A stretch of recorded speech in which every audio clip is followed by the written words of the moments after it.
ಕೃಷ್ಣೇಗೌಡರು ಮೊದಲೇ ವೃತ್ತಿಯಲ್ಲಿ ಗುರುಗಳು. ಇವರು ಕಾಮಿಡಿ ಪಾಠ ಮಾಡಕ್ ನಿಂತರು ಅಂದ್ರೆ ಟೈಮ್ ಹೋಗಿದ್ದೇ ಗೊತ್ತಾಗಲ್ಲ ಬಿಡಿ.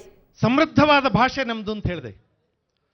ಯಾರಾದರೂ ತುಂಬಾ ಬೇಜಾರಾಗಿರುತ್ತೆ ಜೀವನದಲ್ಲಿ, ಏನೋ ಸಂಕಟ ಮನೆಯಲ್ಲಿ, ನಮ್ಮ ಹತ್ರ ಬರ್ತಾರೆ, ಸಂಕಟ ಹೇಳ್ಕೊತಾರೆ, ಕಷ್ಟ ಹೇಳ್ಕೊತಾರೆ. ನಿಮ್ಗೆ ಗೊತ್ತಾ, ಬಹಳ ಜನಕ್ಕೆ ಅವ್ರಿಗೆ 4 ಸಮಾಧಾನದ ಮಾತು ಹೇಳೋದಕ್ಕೆ ಬೇಕಾದಷ್ಟು ಕನ್ನಡ ಬರೋದಿಲ್ಲ ಅಥವಾ ಇಂಗ್ಲೀಷು ಬರೋದಿಲ್ಲ.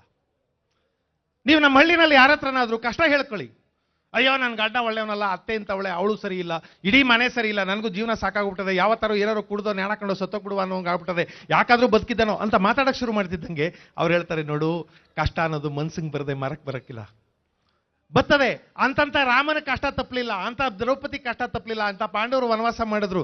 ನಮ್ದೇನು ನರಳುಗಳು, ನಾವು ಇವತ್ತು ಬರ್ತೀವಿ ನಾಳೆ ಹೋಯ್ತೀವಿ, ಇರೋ ತನಕ 4 ಜನಕ್ಕೆ ನೆರಳಾಗಿ ಬದುಕಬೇಕು.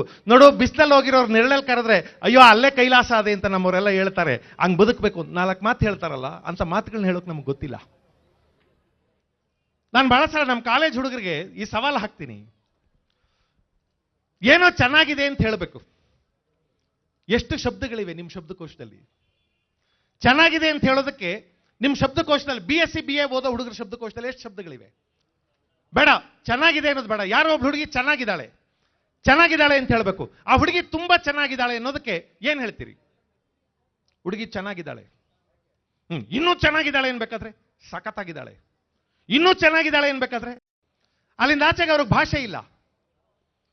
ಬನ್ನಿ ನಮ್ಮ ಹಳ್ಳಿಗೆ ಮಾತಾಡ್ತಾರೆ, ಹೆಂಗವಳೆ ಹುಡುಗಿ, ಕಾಡದ ಕಂಬ ಇದ್ದಂಗವಳೆ, ತೊಳೆದ ಬೇಳೆಕಾಳು ಇದ್ದಂಗವಳೆ, ಸಮುದ್ರದೊಳಗಲ್ಲಿ ಶಂಕ ಇದ್ದಂಗವಳೆ, ಬಿದ್ರೊಳಗಲ್ಲಿ ಚದ್ರೆ ಇದ್ದಂಗವಳೆ, ಅಂಗೈಲಿ ತಿದ್ದಿ ಮುಂಗೈಲಿ ತೀಡ್ದಂಗವಳೆ. ನಮ್ಮ ಅಜ್ಜಿ ಸ್ಕೂಲ್ ಮಕ ಕಂಡಿಲ್ಲ ತಾಯಿ, ಅವಳೊಂದ್ಸಲ ಹೇಳಿದ್ಲು, ಹೆಣ್ಮಗ ನಡ್ಕೊಂಬಂದ್ರೆ ಹಾಲುಗಳದೆಲ್ಲ ಅಂಚೆ ತೇಲ್ಕೊಂಬಂದಂಗೆ ಆಗ್ಬಿಡ್ತು ಅಂತ. ಏನ್ ದರಿದ್ರ ನಮ್ಗೆ, ಇಂಥ ಮಾತುಗಳೇ ಇಲ್ಲ ನಮ್ಗೆ. ಹಾಲುಗಳದೆಲ್ಲ ಅಂಚೆ ತೇಲ್ಕೊಂಡು ಬಂದಂಗಾಯ್ತು ಅಂತಾಳ ಅವಳು. ಒದ್ದಾಡ್ತಿರ್ತೀವಿ. ನಮ್ಮ ಹಳ್ಳಿಯಲ್ಲಿ ನ್ಯಾಯದ ಕಟ್ಟೆ ಮೇಲೆ ಕೂತ್ಕೊಂಡು ನ್ಯಾಯ ಮಾಡ್ತಾರೆ ನೋಡ್ಬೇಕು. ಎಲ್ಲ ಅನಕ್ಷರಸ್ಥರು ಏನ್ ಚೆನ್ನಾಗಿ ಮಾತಾಡ್ತಾರೆ. ಯಾವನಿಗೂ ಅನ್ಯಾಯ ಆಗಿದೆ ಅವ್ನು ಕೂಗಾಡ್ತಿರ್ತಾನೆ, ನಾನು ಬಿಡೋದಿಲ್ಲ, ಅವನ ಬಡ್ದಾಕ್ಬಿಡ್ತೀನಿ, ಚಚ್ಚಾಕ್ಬಿಡ್ತೀನಿ, ಸೀಳಾಕ್ಬಿಡ್ತೀನಿ, ಸಿಗದಾಕ್ಬಿಡ್ತೀನಿ ಅಂತಿರ್ತಾನೆ. ಯಜಮಾನ ಬೆಳ್ತಾನೆ, ನೋಡು ಮನ್ಸನಿಗೆ ಮನ್ಸ ದೊಡ್ಡದಿರ್ತದೆ, ಮರಕ್ಕೆ ಮರ ದೊಡ್ಡದಿರ್ತದೆ, ಕೂಗಾಡಬಾರ್ದು. ತಪ್ಪು ಕಣೋ, ತಪ್ಪು ಮಾಡಿಬಿಟ್ಟವನೇ, ನಡಿಯನ್ ಎಡಕ್ತಾನೆ ಹೊರತು ಕೂತ್ಕೊಳ್ಳವನೇ ಎಡವದಿಲ್ಲ. ತಪ್ಪು ಮಾಡಿಬಿಟ್ಟವನೇ. ನೋಡು ಮಕ್ಕಳು ಕೂತಿರುವಾಗ ತೊಡೆ ಮೇಲೆ ಉಚ್ಚೆ ಮಾಡ್ಬಿಡ್ತವೆ, ಹಂಗಂತ ತೊಡೆ ಕೂತ್ ಬಿಸಾಕ್ಬಿಡ್ತೀಯ ನಮಗ. ಬೇಡ, ಮಾತಾಡಬಾರ್ದು. ನೋಡು ನೀನ್ ತೂಕದ ಗುಂಡಿದ್ದಂಗೆ, ತೂಕದ ಗುಂಡ ಮೇಲೆ ನಾಯಿ ಉಚ್ಚೆ ಒಯ್ದ್ಬಿಟ್ರೆ ಅದ್ರ ತೂಕ ಕಮ್ಮಿ ಆಗೋದಿಲ್ಲ ಕಣಲ್ಲಿ.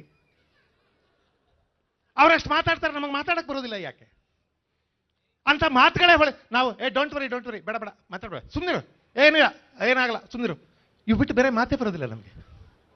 ಬೈಬೇಕು ಅಂತ ಇಟ್ಕೊಳ್ಳಿ, ಬೈಯೋದ್ರಲ್ಲಿ ಒಂದ್ ತರಹದ ಪ್ರೀತಿ ಇರುತ್ತೆ. ದ್ವೇಷಕ್ಕೆ ಬೈಯೋದು ಬೇರೆ. ಸುಮ್ಮನೆ ಬೈತಾರೆ ನೋಡ್ಬೇಕು, ಲೇ ನನ್ನ ಮಗನೇ ಕತ್ತಿನ ಮೇಲೆ ಮಿದ್ದಿದ್ರೆ ಕ್ವಾಯಿಂಕ್ ಅಂತ ಮೊಟ್ಟೆ ಇಕ್ಕಬೇಕು. ಅವನಿಗೂ ಸಿಟ್ಟು ಬರಲ್ಲ, ಹೋಗೋಣ ಸುಮ್ಮನಿರು, ಹಂಗೆಲ್ಲ ಅನ್ಬೇಡ ನೀನು ಅಂತಾನೆ. ಅಯ್ಯ ನೀನ್ ನಾಲ್ಗೆ ಕಿತ್ ನಾಯಿ ಬಾಲಕ್ ಕಟ್ಟ ಅಂತಾನೆ. ನಾಲ್ಗೆ ಕಿತ್ ನಾಯಿ ಬಾಲಕ್ ಕಟ್ಟ. ನಮ್ಮ ಮನೇಲಿ ಯಾರೋ ಒಬ್ಳು ಹೆಣ್ಮಗಳು ಬೈತಾ ಇದ್ಲು, ಅಯ್ಯ ನಿನ್ನ ಹೊಟ್ಟೆ ಮೇಲೆ ನನ್ನ ಬಟ್ಟೆ ಒಗಿಯ ಅಂತ. ಅವನ ಹೊಟ್ಟೆ ಮೇಲೆ ಇವಳು ಬಟ್ಟೆ ಒಗಿಬೇಕಂತೆ. ನೀನು ಹೊಟ್ಟೆ ಮೇಲೆ ನನ್ನ ಬಟ್ಟೆ ಒಗಿಯ, ನಿನ್ ಬೆನ್ ಮೇಲೆ ನನ್ನ ಕಾಲ್ ತೊಳಿಯ, ನಿನ್ ನೆತ್ತಿ ಮೇಲೆ ಕತ್ತೆ ಉಚ್ಚ ಒಯ್ಯ ಅಂತ ಬೈತಾಳೆ. ನಮ್ಗೆ ಬೈಯಕ್ ಬರೋದಿಲ್ಲ, ಹೊಗಳಕ್ ಬರೋದಿಲ್ಲ, ಪ್ರೀತಿ ಮಾಡಕ್ ಬರೋದಿಲ್ಲ. ನಾನು ನಮ್ಮ ಹುಡುಗರಿಗೆ ಹೇಳ್ತಾ ಇದ್ದೆ, ನಾನು ಸೀರಿಯಸ್ ಆಗಿ ಕೇಳ್ತಾ ಇದ್ದೀನಪ್ಪ, ನಿಮಗೆ ಕನ್ನಡ ಭಾಷೆ ಬೇಕಾಗಲ್ಲ. ಯಾಕೆಂದ್ರೆ ಯಾರ ಜೊತೆಲೂ ಮಾತಾಡಲ್ಲ ನೀವು. ಹೋಗ್ಲಿ ದರಿದ್ರ, ಹಿಂದಿನ ಕಾಲದಲ್ಲಿ ಒಂಚೂರು ಕನ್ನಡ ಕಲ್ತ್ಕೊಳ್ಳೋರು, ಕನ್ನಡ ಮಾಸ್ಟರ್ ಕ್ಲಾಸ್ಗೆಲ್ಲ ಹೋಗೋರು. ಯಾಕೆಂದ್ರೆ ಒಂದು ಲವ್ ಲೆಟರ್ ಬರೀಬೇಕು. ಅದಕ್ಕಾದ್ರೂ ಇವರು ಏನೋ ಪದ್ಯಾಗಿದ್ದೆ ಹೇಳ್ತಾರೆ, KSR ಸ್ವಾಮಿ, ಕುವೆಂಪು, ಬೇಂದ್ರೆ ಅಂತ ಹೇಳ್ತಾರೆ. 16 ಹುಡುಗಿರು ಇಂಪ್ರೆಸ್ ಮಾಡ್ಬೇಕು. ಈಗ ಅದು ಇಲ್ಲ, ಯಾವೊಂದೋ ಮೆಸೇಜು ಯಾವಳಿಗೋ ಫಾರ್ವರ್ಡ್ ಮಾಡ್ಬಿಟ್ಟು ನಾನು ಲವ್ ಮಾಡ್ತಾ ಇದ್ದೀನಿ ಅಂತ ಬರೀತಾನೆ.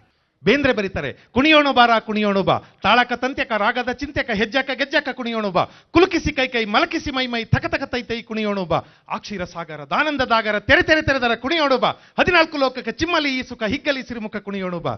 ಭಾಷೆ ಡ್ಯಾನ್ಸ್ ಮಾಡುತ್ತೆ. ಬೇಂದ್ರೆ ಅವ್ರಿಗೆ ಹೇಳಿದ್ರಂತೆ, ಬೇಂದ್ರೆ ಅವರೇ ಕನ್ನಡದಾಗ ಏನ್ ಚಲೋ ಬರೀತಿರ್ರಿ ನೀವು ಕನ್ನಡದಾಗ. ಬೇಂದ್ರೆ ಅವ್ರು ಹೇಳಿದ್ರು, ಮಗನ ಕನ್ನಡದಾಗ ನಾನು ಚಲೋ ಬರೆಯೋದಿಲ್ಲ ತಮ್ಮ, ಬರೆಯಾಕ ಕನ್ನಡನ ಚಲೋ ಅದ. ಭಾಷೆಗೊಂದು ತಾಕತ್ತಿಲ್ದೇ ಇದ್ರೆ ಬರೆಯಕ್ಕಾಗೋದಿಲ್ಲ, ಭಾಷೆಗೆ ಶಕ್ತಿ ಇಲ್ದೇ ಬರೆಯಕ್ಕಾಗೋದಿಲ್ಲ. ನಾನು ಭಾಷೆ ಓದಿರೋ ಜವಾಬ್ದಾರಿಯಿಂದ ಹೇಳ್ತಿದ್ದೀನಿ, ಮನುಷ್ಯ ಭಾವನೆಗಳನ್ನ ವ್ಯಕ್ತಪಡಿಸೋದಕ್ಕೆ ಕನ್ನಡದಷ್ಟು ಶ್ರೀಮಂತವಾದ ಭಾಷೆ ಅಲ್ಲ ಇಂಗ್ಲಿಷ್. ಶ್ರೀಮಂತವಾದ ಭಾಷೆ ಅಲ್ಲ. ನನಗೆ ಯಾರೋ ಒಬ್ಬ ಫ್ರೆಂಡ್ ಇದ್ದಾನೆ, ಅವ್ರು ಹೇಳ್ತಾ ಇದ್ದ ಇಂಗ್ಲೀಷಿನ ವ್ಯಾಕಾಬ್ಯುಲರಿ ಬಹಳ ದೊಡ್ಡದು ಅಂತ. ನಾನು ಸುಮ್ಮನೆ ಬಿಡಬೇಡ, ಇಂಗ್ಲೀಷು ಬೇರೆ ಭಾಷೆಯಿಂದ ತಗೊಂಡ ಶಬ್ದಗಳವೆಲ್ಲ, ಸ್ವಂತ ಶಬ್ದಗಳಿಲ್ಲ.